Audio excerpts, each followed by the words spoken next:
জীবনে প্রতি মুহূর্তে আমাদেরকে সিদ্ধান্ত গ্রহণ করতে হয়। সঠিক সিদ্ধান্ত আমরা আসলে ঠিক কীভাবে গ্রহণ করতে পারি? সঠিক সিদ্ধান্ত গ্রহণ করার সময় আসলে আমাদেরকে অনেক কিছু নিয়ে চিন্তা করতে হয়। বেশিরভাগ সময় আমরা থিঙ্কিং করাটা আমাদের যে মেইন ক্যাপাবিলিটি থাকে সেটাকে একদমই লেস করে দেয়। আমরা কোনোভাবে ওভার থিঙ্কার হব না। ম্যাক্সিমাম মানুষ ওভার থিঙ্কিং করতে করতে কোনো কাজ আর সারা জীবনে স্টার্টই করতে পারে না, অথবা স্টার্ট করলেও সেটা ধরে রাখতে পারে না। তো যদি আপনি সঠিক সিদ্ধান্ত গ্রহণ করতে চান তাহলে আপনাকে একদম হিউম্যান সাইকোলজি থেকে চিন্তা করতে হবে যে মানুষ সাধারণত কি চিন্তা করে। আমরা যে কোনো সিদ্ধান্ত নেওয়ার সময় দুটো জিনিস চিন্তা করি, একটা হচ্ছে আমাদের পেইন আর একটা হচ্ছে আমাদের ডিজায়ার কেমন।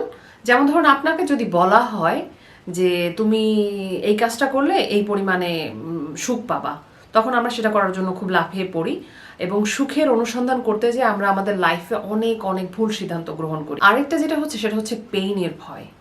মানে যে কোনো অবস্থায় যদি আমরা খারাপ অবস্থায় চলে যাই, একটা ক্ষতিকারক অবস্থায় চলে যাই, আমাদের লাইফে যে দুঃখ ভরে যায়, এই জায়গাটা থেকেও আমরা অনেক অনেক ভুল সিদ্ধান্ত গ্রহণ করি।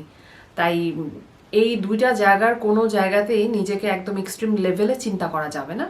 সেক্ষেত্রে আমাদের আরেকটা খুব ট্র্যাডিশনাল ভিউ আছে আমাদের মধ্যে, যে অপটিমিস্টিক নাকি প্যাসিমিস্টিক। এটা শুনে আপনাদের কাছে মনে হচ্ছে যে হ্যাঁ, আপনারা নিজেকে এই মুহূর্তে কি বেশিরভাগ মানুষই অপটিমিস্টিক বানিয়ে দিচ্ছেন, কেউই হচ্ছে নিজেকে প্যাসিমিস্টিক ভাবছেন, কিন্তু সংখ্যা খুবই কম। কিন্তু আসলে নিজেকে অপটিমিস্টিকও ভাবা যাবে না, প্যাসিমিস্টিকও ভাবা যাবে না বেশি। নিজেকে অ্যাকচুয়ালি ভাবা উচিত রিয়েলিস্টিক। এই মাঝামাঝি, দুটোর মাঝামাঝি যেটা, সেটা হচ্ছে রিয়েলিস্টিক। এবং রিয়েলিস্টিক হিসেবে যদি আপনি নিজেকে ভাবতে পারেন, সেই ক্ষেত্রে হচ্ছে আপনি সবচেয়ে সঠিক সিদ্ধান্তটা গ্রহণ করতে পারবেন।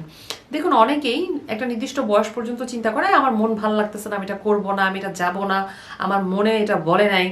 আসলে আমাদের মাইন্ড বেশিরভাগ সময় আমাদেরকে সঠিক কথা বলে না। আমাদের ব্রেইন সব সময় আমাদেরকে আমাদের মনের চাইতে বেশি সিগন্যাল দিতে পারে সঠিক সিদ্ধান্তের।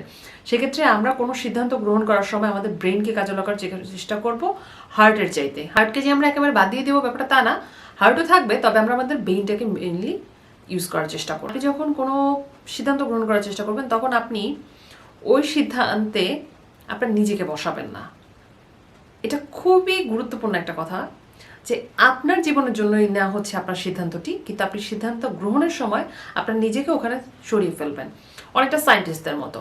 সায়েন্টিস্টরা যখন কোনো কিছু কি করে, আবিষ্কার করতে যায়, তখন কিন্তু তারা তৃতীয় পার্সন হিসেবে ওখানে নিজেকে চিন্তা করে। ঠিক তেমনি আপনার লাইফের কোনো কিছু নিয়ে যদি আপনি ভাবতে চান, কোনো কিছু নিয়ে আপনি সলভ করতে চান, তখন ওই মুহূর্তে আপনি নিজেকে ওখান থেকে সরিয়ে আপনি চিন্তা করবেন যে এটা আপনার বন্ধুর জীবনে হলে আপনি কি করতেন, আপনার বোনের জীবন হলে কি করতেন, আপনার ভাইয়ের জীবন হলে কি করতেন, অন্য কারো লাইফ নিয়ে চিন্তা করবেন।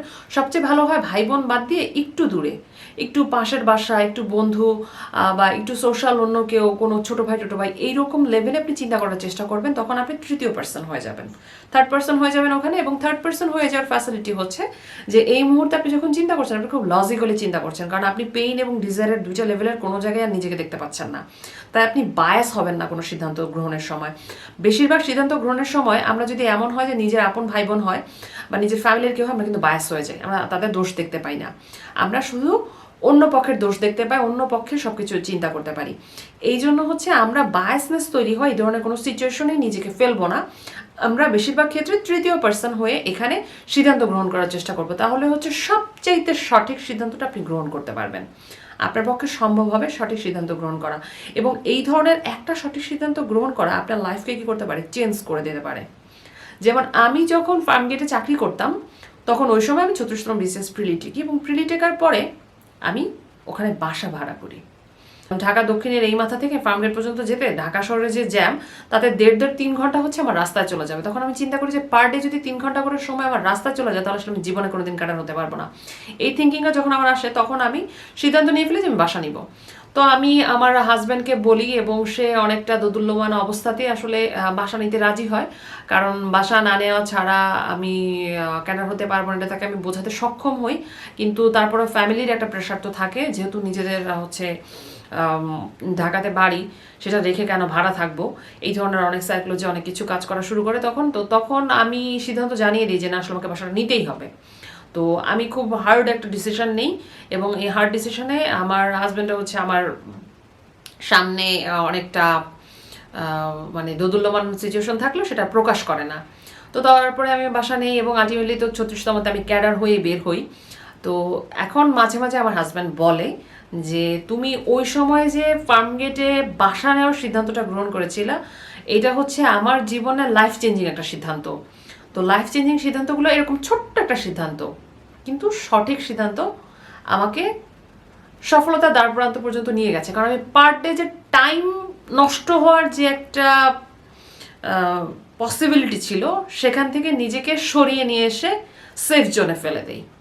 কারণ আমি এটা বুঝতে পারতাম যে 24 ঘন্টার দিন, এখান থেকে 3 ঘন্টার রাস্তায় যাবে এবং তারপরে আরও 3 ঘন্টা কি থাকবো, টায়ার্ডনেস থাকবে, আলটিমেটলি আসলে পড়াশোনা হবে না, যে কারণে আমি আগেও ক্যাডার হতে পারিনি। সো আমাকে বাদ দিয়ে দিতে হবে সব কিছু। তো এইভাবে আপনাকে খুব লজিক্যালি চিন্তা করতে হবে, ক্যালকুলেশনগুলো খুব অ্যাক্টিভ হতে হবে, এবং হলে কি সুবিধা আর না হলে কি কি অসুবিধা, প্রত্যেকটা জিনিস কাট অ্যান্ড ক্লিয়ার ভিউ থাকতে হবে আপনার কাছে। কোনো সমস্যাকে অবজেক্টিভ এবং সাবজেক্টিভ দুটো উপায়ে চিন্তা করা যেতে পারে, এবং আপনি সাধারণত সাবজেক্টিভ হয়ে চিন্তা না করে অবজেক্টিভ হয়ে চিন্তা করবেন, যেটা আমি আপনাদেরকে একটু আগে বলেছি। সেটাকেই যদি আমি টার্ম ইউজ করে বলি যে তৃতীয় পার্সন হিসেবে নিজেকে চিন্তা করা।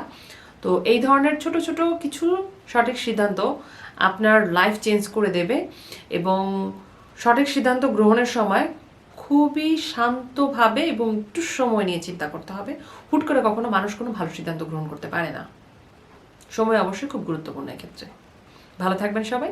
আপনাদের সাথে আবার দেখা হবে নতুন কোনো ভিডিওতে, এবং আপনারা সবাই আপনাদের দোয়ায় আমাকে রাখবেন। আল্লাহ হাফেজ।